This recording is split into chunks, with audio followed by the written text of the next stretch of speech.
Le Bureau national des grands projets met à la disposition de la caserne militaire de Kaya un site aménagé d'une superficie de 4 hectares composé d'un bassin piscicole, d'un bassin de stockage d'eau et des systèmes combinés d'irrigation pour favoriser la production en saison sèche et en saison hivernale. Au total, 11 casernes militaires et 4 maisons d'arrêt et de correction seront concernées par ce projet. Un projet qui entre dans le cadre de l'initiative présidentielle pour la production agricole et l'autosuffisance alimentaire. Suivant le reportage de Souleymane Sawadogo et Jacques Ouedraogo. La première région militaire de Kaya dispose désormais d'un site aménagé de 4 hectares destiné aux activités de production agricole.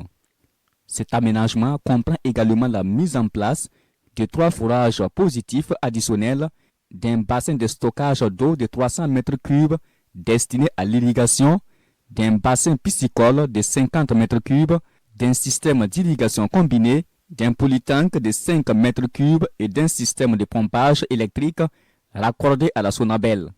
Cette réalisation s'inscrit dans le cadre de l'initiative présidentielle pour la production agricole qui vise à renforcer les capacités productives et la résilience des forces armées et contribuer ainsi à l'atteinte des objectifs nationaux de sécurité et de souveraineté alimentaire au Burkina Faso. Donc c'est des systèmes d'irrigation qui permettent une production en tout temps et également cela permettra également de produire aussi bien en saison sèche qu'en saison hivernale. Cela va contribuer significativement à augmenter bien sûr les besoins en légumes et en production agricole, mais ça va également réduire les dépenses également en matière d'aliments pour les casernes. Les militaires de la caserne de Kaya saluent cette noble vision du président du Faso, le capitaine Ibrahim Traoré, qui va également favoriser l'occupation productive des personnels militaires temporairement inactifs, notamment les blessés, et aussi faciliter la préparation des forces combattantes à une reconversion professionnelle à l'issue de leur carrière militaire. C'est un accompagnement significatif.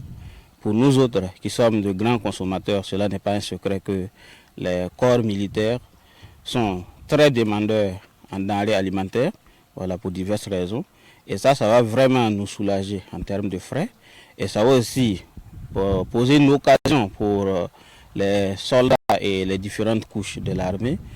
Pour une future reconversion, ils auront l'occasion de faire des apprentissages, de se former, de comprendre un peu le domaine agricole et de faire un usage scientifique, beaucoup plus méthodologique des intrants, des différents intrants sur le terrain.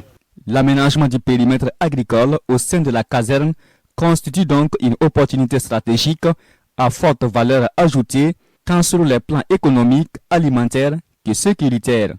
Au total, 11 casernes militaires et 4 maisons d'arrêt et de correction seront concernées par ce projet dont le processus de réalisation des infrastructures et des aménagements est assuré par la Direction centrale du génie militaire sous la supervision du Bureau national des grands projets de Burkina Faso afin de garantir la conformité des travaux aux prescriptions techniques établies.